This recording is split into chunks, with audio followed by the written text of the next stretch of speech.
Welcome to the Power and Market Report. I'm Albert Liu.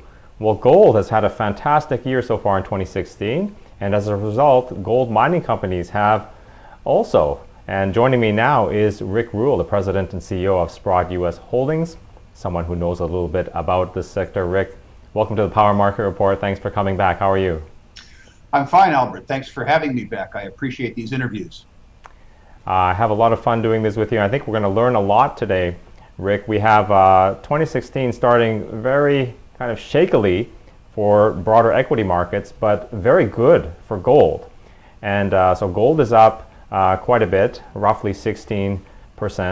And we've seen the gold miners benefit from that. I have a chart here actually of the Sprott Miners ETF. So put that on relative to the S&P. It's been a blowout. So what's going on with the miners in general? Is this what you expect to see with gold up 16% or so? Yes, it is. I think turnabout is fair play, of course. We talked about this last year in our interviews about the fact that the general securities markets had done pretty well, perhaps too well, and gold had done poorly, obviously too poorly.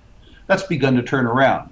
I think the instigator, if you will, was the continuation of zero interest rate policies, which I think had probably three consequences, all of which were good for gold. One was that central banks around the world continued the race to zero, the competitive devaluation of their currencies.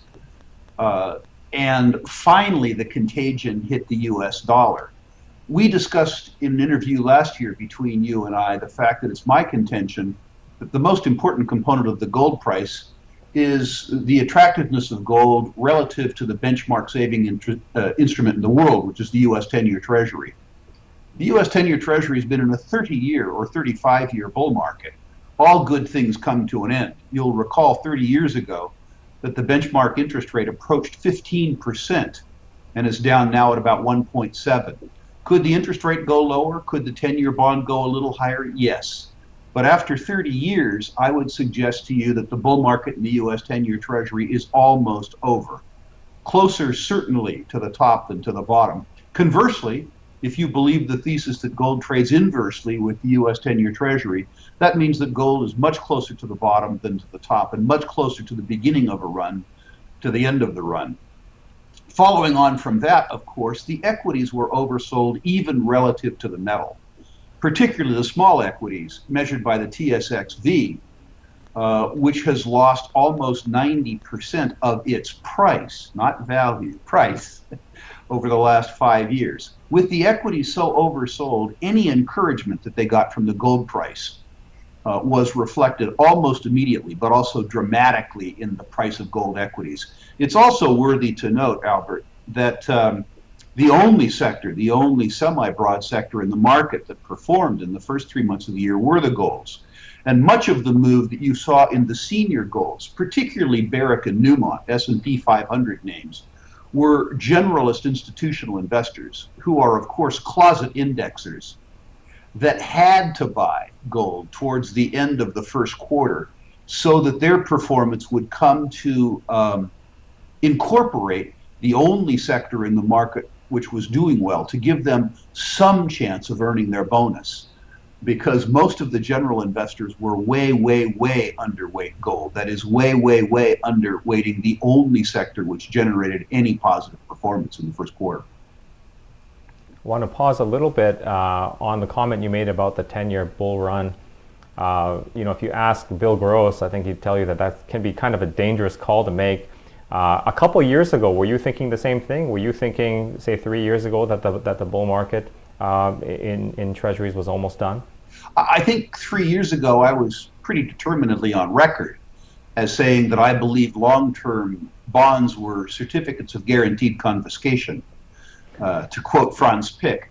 But I also said that the 3% yield in bonds constituted a probably flat real yield against at least the government's guess as to where inflation was, and that some investors would prefer a flat, a zero real yield in bonds to losing 20 or 30% in equities. I think the attraction that the U.S. 10-year Treasury had 3 years ago was the fact that although you didn't make money, you were unlikely to lose money either. I think the fact that the yield on the U.S. 10-year Treasury has fallen since then has diminished the attractiveness of the bond as a safe haven with regards to capital, and has also lowered the implied cost of owning gold. If you had a chance to earn 3 or 3.5% yield, even a nominal yield in the U.S. 10-year Treasury, that meant that you paid 3.5% interest in effect to own gold.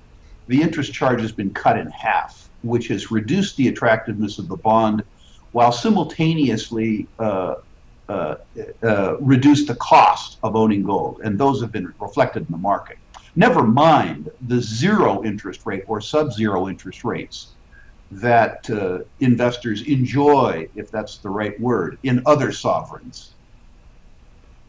Okay.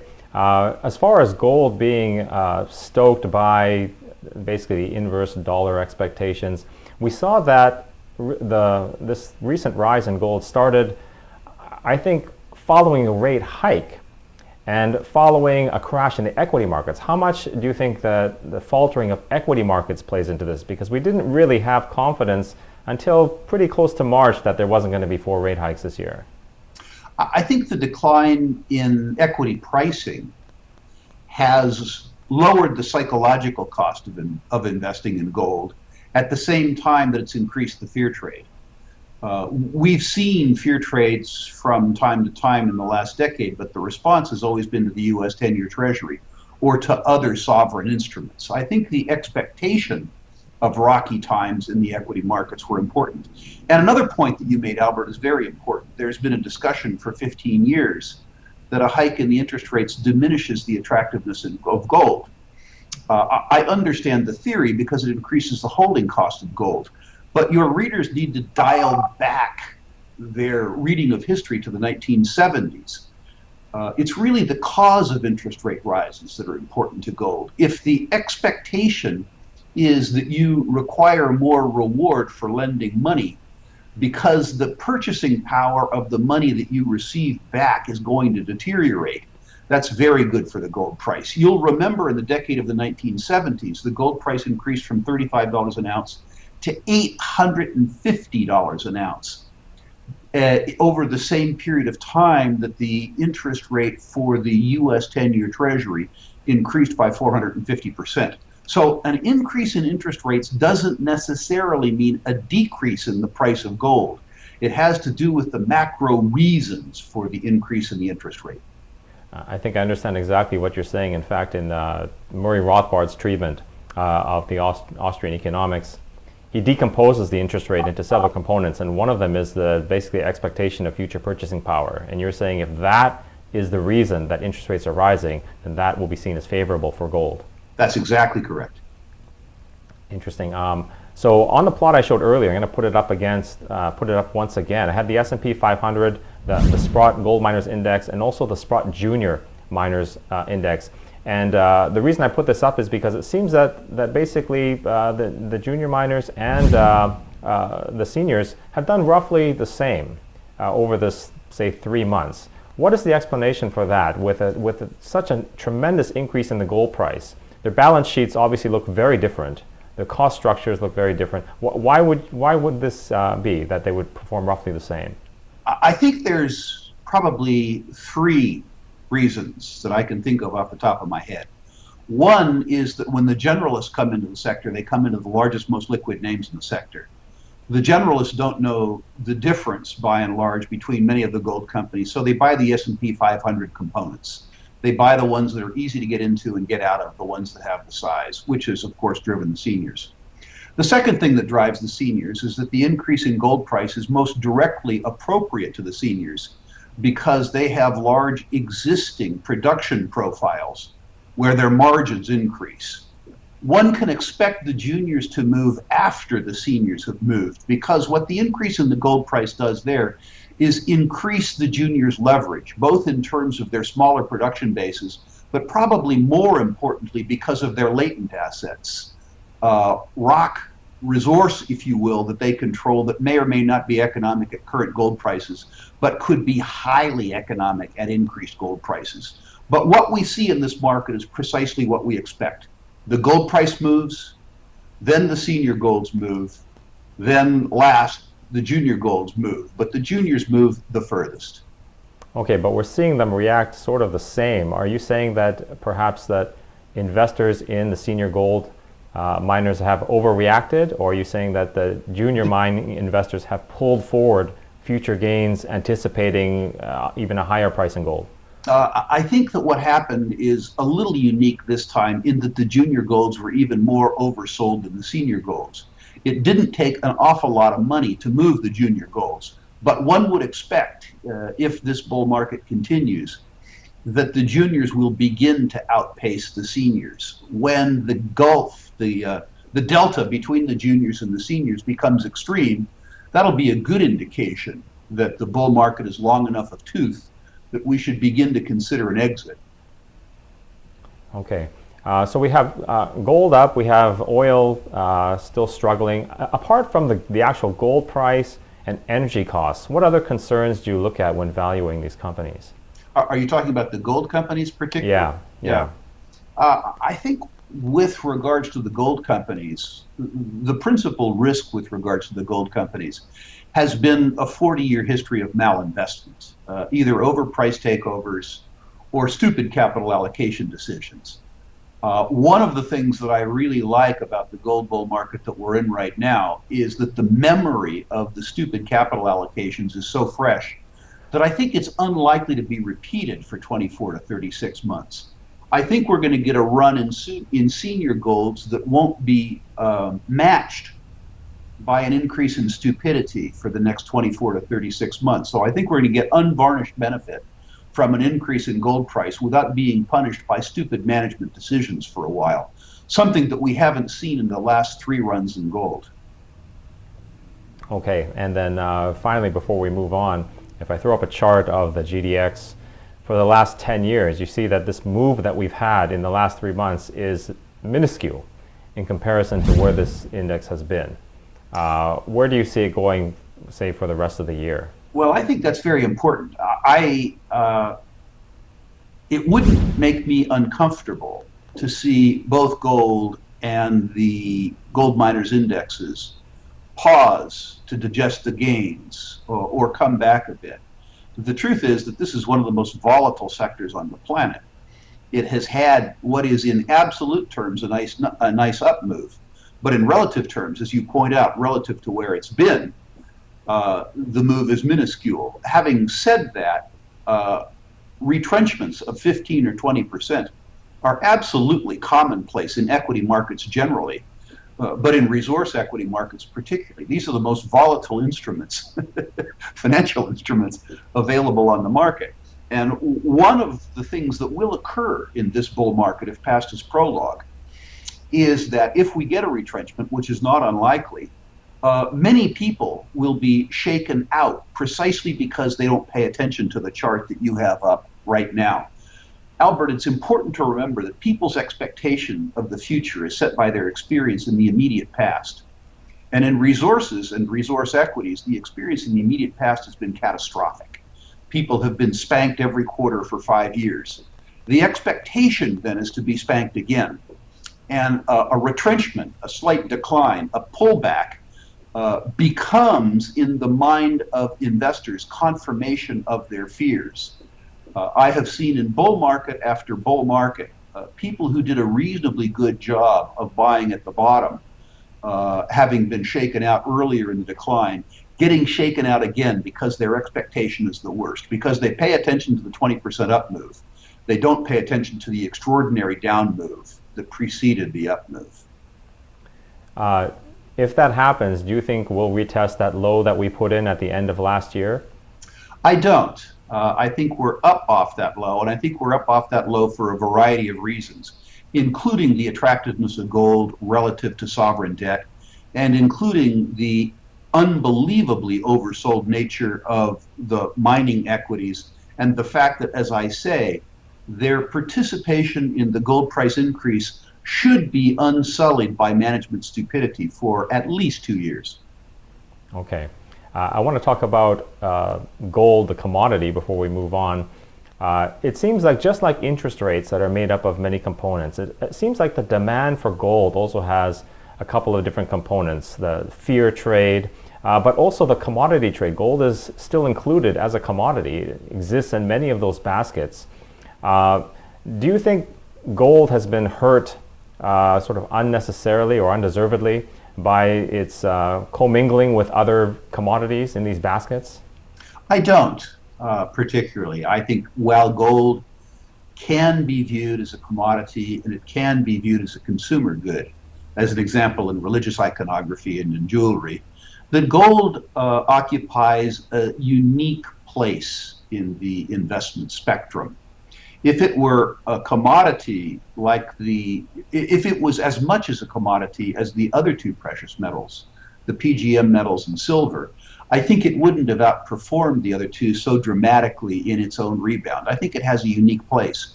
I also think that your audience would be wise to reflect on the statement that you opened this discussion with, which is to say that there are many components to the gold market. The fear trade is an example, the one that you talk about, is one of the things that drives some investors, myself included. I buy physical gold in my own portfolio as a form of insurance against things going wrong. But in other cultures, gold is a savings product that isn't so directly related to fear. And one of the biggest drivers that we've seen in the gold market in the last 5 years has been retail physical demand, particularly in Asia, South Asia and East Asia. One of the big dynamics that we've seen in the gold market has been the disintermediation of gold from institutional holders in the West, weak hands, if you will, with 400-ounce bars being shipped to Switzerland 24 hours a day, 7 days a week, to be melted down into 25-gram and 100-gram retail product for strong holders, people with historical cultural affinity to gold that haven't been able to own gold for 70 or 80 years because of cultural or political reasons, who are able to allow gold to come back into their own savings matrix in societies that have been oriented towards gold for many, many, many decades. I think that's the very important point that you make. Okay. Let's talk a little bit about sort of industrial commodities and what's going on there. Obviously, tough time there. Every once in a while, we get this glimmer of hope that China is going to reboot and get back to the types of GDP growth that they've had before, but that doesn't seem to be happening. So what's your outlook on the industrials? I think we need to reset our expectation with regards to industrial growth on a global basis lower. I'm not an expert on China, and in fact, I'm not an economist. I'm a credit analyst. But I do note that liquidity-driven booms, and what we saw in China certainly in the last 10 years, had elements of a liquidity-driven boom, need to correct. I'm not suggesting that the path to progress in China is over. If you witness the success of the global diaspora of the Chinese people, yourself included, the idea of what people can do when they're allowed to be a bit more free is pretty magnificent. And I think the future of China and China's growth will continue. But I think they need to digest their gains, because I think the gains that they've exhibited in the last 5 years have been more liquidity driven. I have never myself been through a period in my career where there has been a synchronous global economic slowdown. My suspicion is that the successive rounds that we had of quantitative easing worldwide, beginning with the Asian contagions in the middle part of the decade of the 90s, continually forward shifted demand. In 1996 or 1997, we had quantitative easing as a consequence of dislocations in emerging markets, Russia, Malaysia, Mexico, as an example. And the quantitative easing that we saw on a global basis to accommodate that pulled demand forward to 1997 from 2000. In 2000, we had more quantitative easing because we had the tech wreck. And that forward shifted demand from 2003, 2004, 2005. In that period, we had quantitative easing for other reasons, a malaise in the general equities markets. And then, of course, in 2008, 2009, We had a gigantic round of quantitative easing as a consequence of the global financial collapse. What that did is it forward shifted or stole demand that would have been occurring now into years like 2009, 2010, 2011. We need to digest this period of false economic growth. We need to reboot supply and demand on a global basis. And I think that reckoning probably has between 12 and 24 months to play out. My suspicion is that we're going to continue to see weak baseline demand for industrial commodities. Pick one: energy, copper, iron, soft commodities like grains. I think that we're going to see a bottoming process, not a spike, a bottoming process that will take between 12 and 24 months to sort itself out.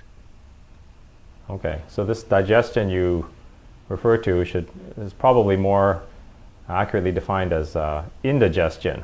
That depends on your point of view, of course. Yeah.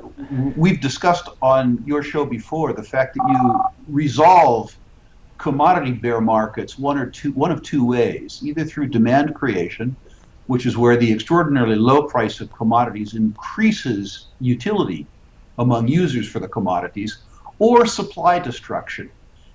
Demand creation is being very difficult right now because of a lack of baseline demand. The utility assumes that the goods are needed, and right now the goods aren't necessarily needed. But we are headed into a period of supply destruction as we speak. Across the commodity spectrum, the median industry selling price of commodities is substantially below their cost of production.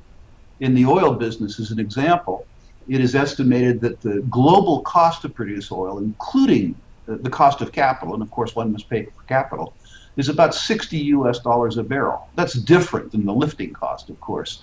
But if the full cycle cost to produce oil is $60 a barrel, and you're producing it for 40, that means that full cycle you're losing $20 a barrel, and of course trying to make it up on volume.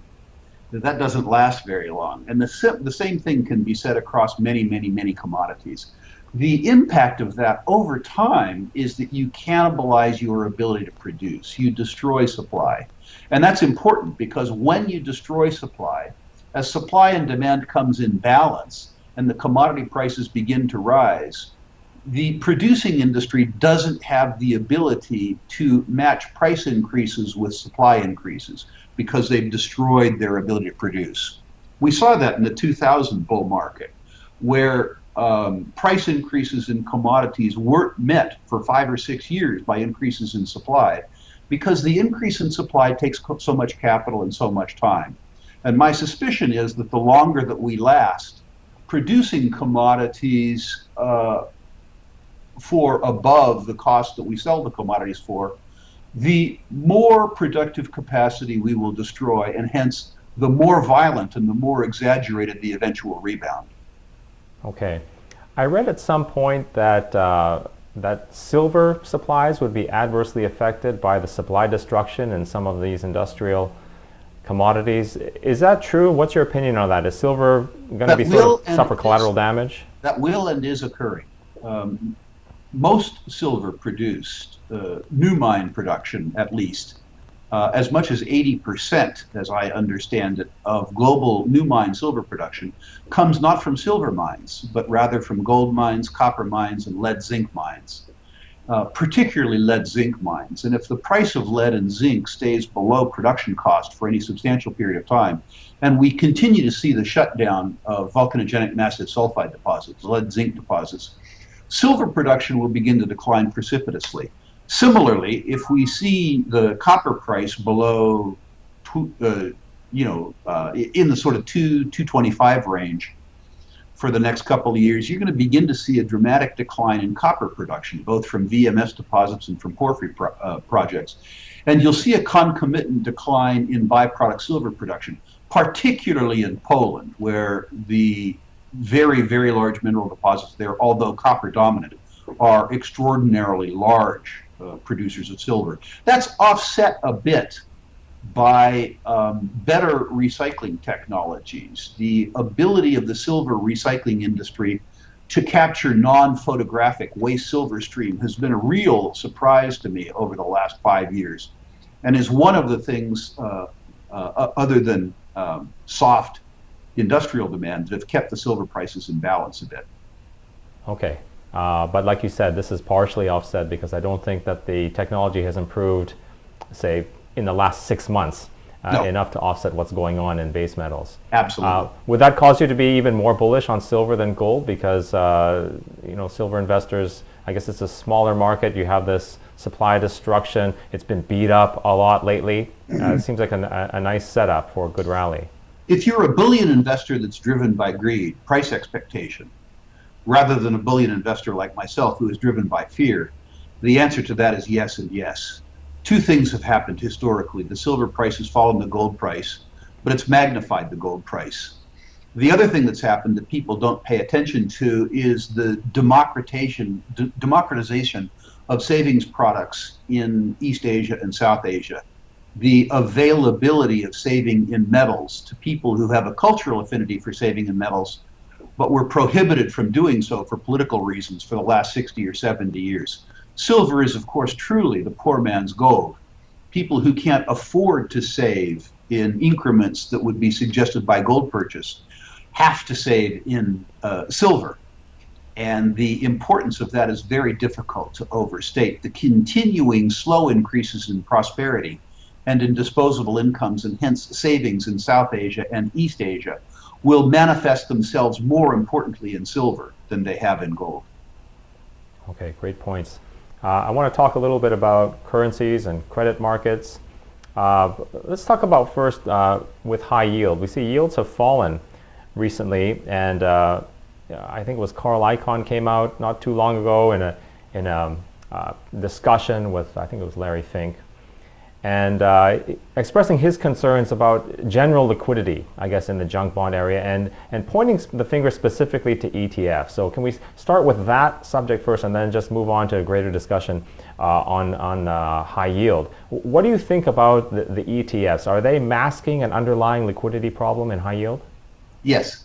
The truth is that the buyers of yield, institutional and retail, and hence the institutional packagers of yield, have been more yield-oriented than credit-oriented.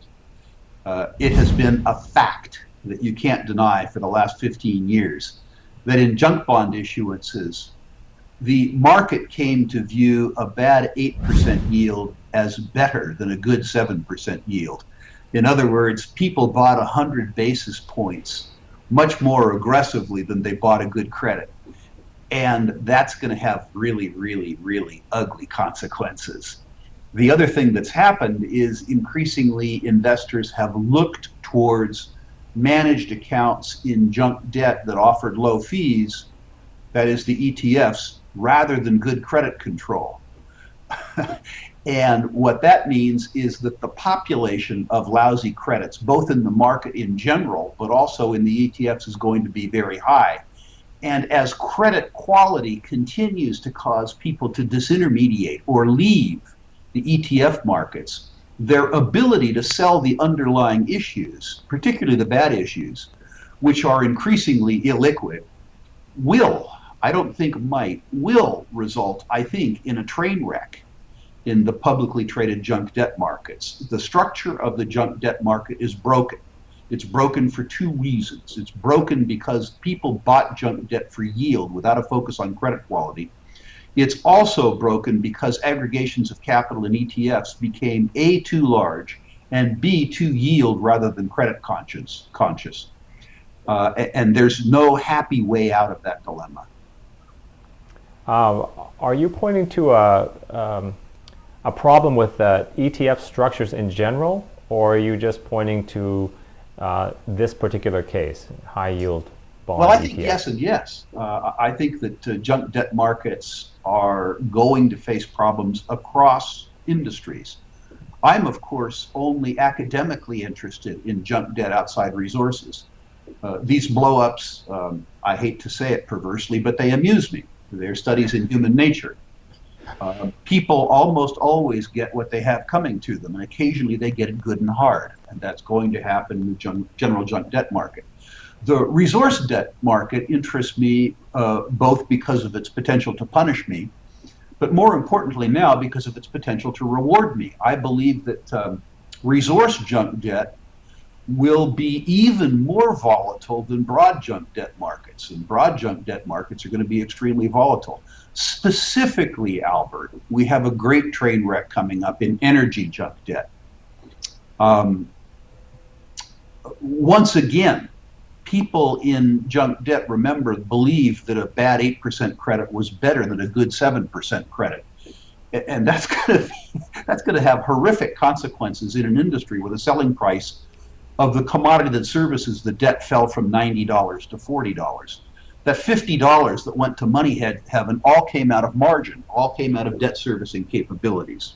Now, what is of specific interest right now is that this month, most public oil companies in the world will have to publish their annual reports. And those annual reports will contain estimates of the net present value of the company's reserves prepared by independent consultants. Last year, the independent consultants were able to use estimates of commodity prices going forward. And interestingly, last year, those estimates were at a 25 or 30% premium to the forward strip. Sprott surveyed a bunch of these estimates last year, and the median price expectation for now, 2016, was $55 or $56 a barrel. So these companies are carrying a $56 pro forma into a $40 world. The expectation for net present value now will have to be based, of course, on the current oil price, the $40 or $45.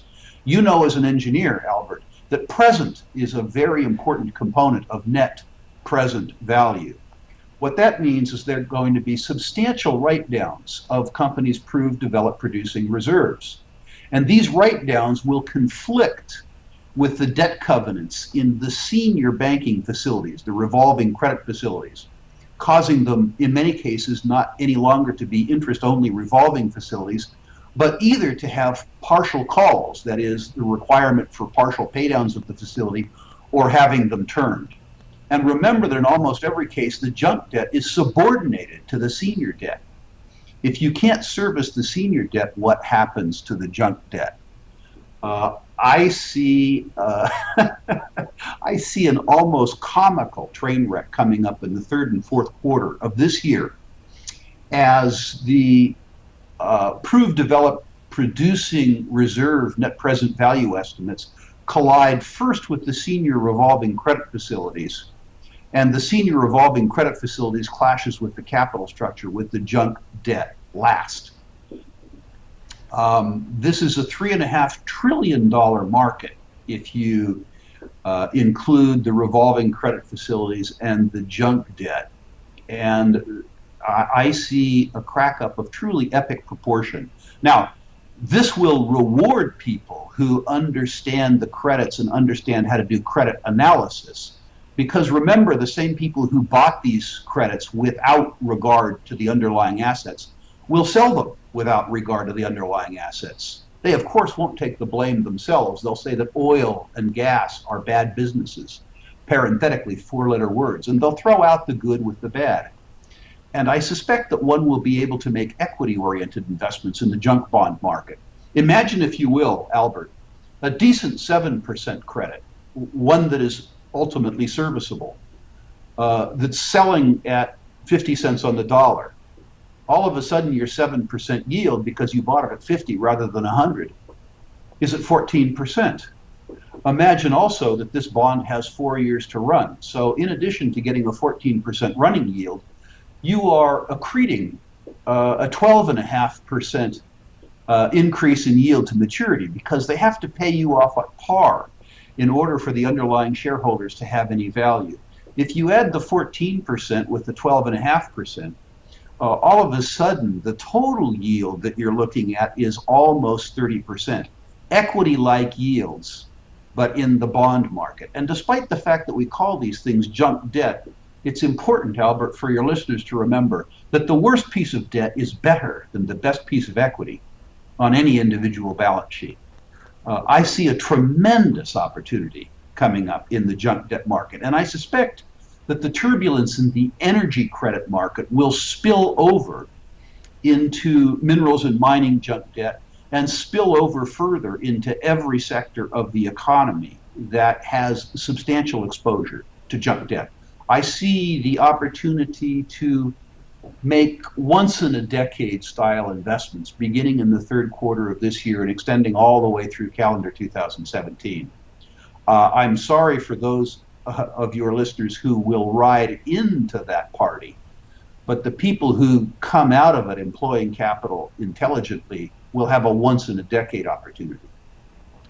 Okay, so if you stop for a minute and think about the things that could happen that would kind of undercut your prognosis here.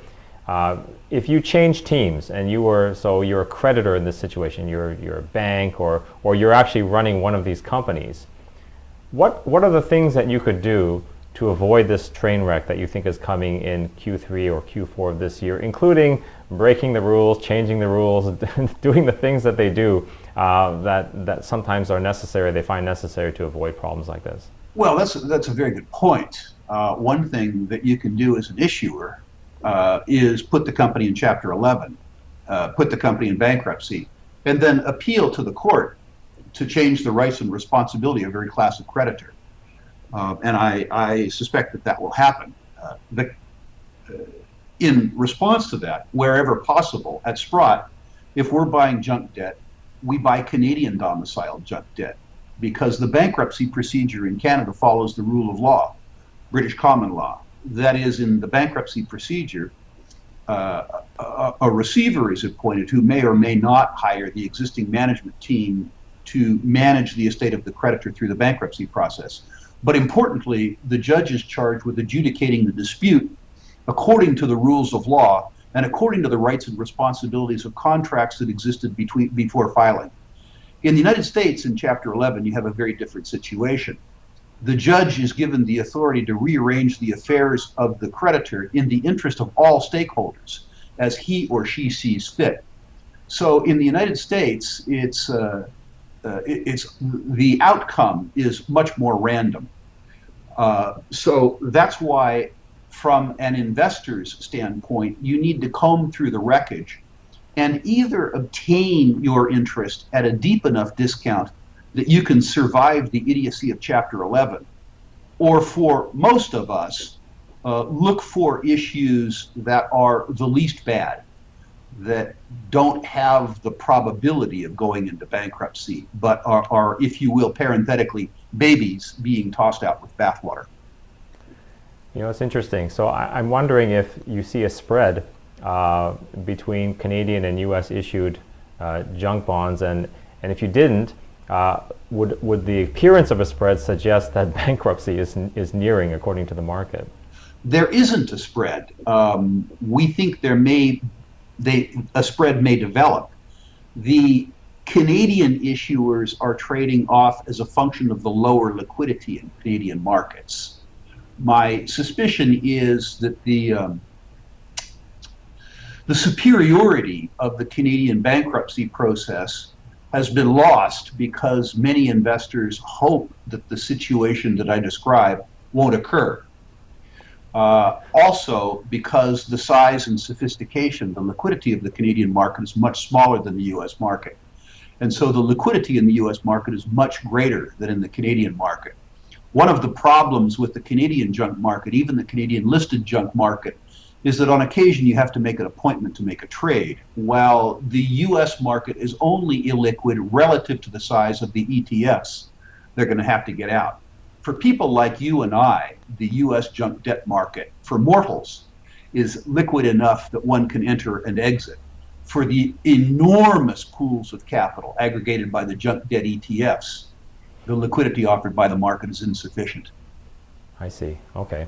Which actually transitions well to my next topic, which is currencies.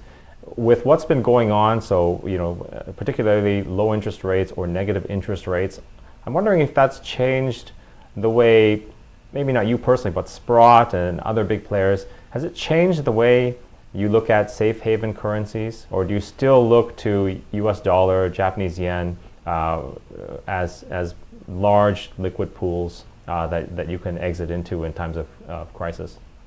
I don't want to speak for Sprott as a whole because there's a healthy difference of opinion at Sprott Okay. with regard to this topic.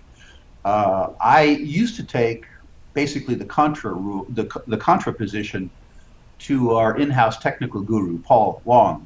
But the truth is, over the last 5 years, in every major dispute between he and I, he won. My track record in this dispute is unblemished by success. And what I have to say with regards to Paul is, although I don't understand technical analysis, at least if I hang around with him, it would appear to work. I still can't tell you why. Paul's current belief is that we're in 2002, in a sense, 2002 revisited, and that the US dollar will do relatively well compared to other currencies in the next 9 months. Not because of any intrinsic strength in the US system or the economy, but because of the weakness of every other participant. To paraphrase Doug Casey, the US dollar will be determinedly the prettiest mare at the slaughterhouse. Paul sees an interesting situation, which is why I call it 2002 revisited, where the US dollar does well against other currencies, but gold continues to do well in addition, and absolutely even in US dollar terms. Paul has been consistent and right, saying that the US dollar and US debt instruments would prevail over the dollar. He began to say that in 2011, and disgustingly, he was right all the way through November of 2015, where he turned around and said that the dollar was beginning to roll over and, quote, the setup for gold was as good as any he had ever seen in his career. That one call began to interest me, particularly because he'd been so right over the prior 5 years. His call now is that in the race to the bottom, the US dollar will lose. In other words, we won't deteriorate as rapidly as other currencies will because our structural problems, while severe, are not as severe as they are in other places. But that because of zero interest rate or sub-zero interest rate policies in other places, that unusually gold and the US dollar will do well simultaneously. Okay, and Rick, I know you got to go, so I think we'll leave it at that. Thank you very much for coming on the program. I want to let the viewers know that you can go to sprottglobal.com, and that's the closest thing you're going to get to having Rick Rule in your mind, because he'll enter through the visual cortex and get his thoughts directly to your email box, and read what he's thinking every week about the markets, he and his team at Sprott. You're also going to be speaking at the Oxford Club's Investment U, April 13th through 16th. Correct. Oxford Club Investment U is next week here in Carlsbad, California. Not just myself, but former Energy Secretary Abraham, who is a great person to talk to about energy investing issues. Lots and lots of good people. Okay, and then finally, the Sprott Vancouver Natural Resources Symposium. That's going to be July 26th through 29th in Vancouver. You'll be speaking there, of course, followed by Capitalism and Morality immediately after. So please check out all of that. You can also go to my resource page, powerandmarket.com/rule. Got a lot of interesting things there that you want to check out. So Rick, thanks a lot for coming on the show. I really appreciate it. I hope we can do it again soon. Albert, thank you. I look forward to it. I always enjoy your good questions. And don't forget to visit powerandmarket.com for insightful interviews with the world's experts in finance and investing. Till next time, take care.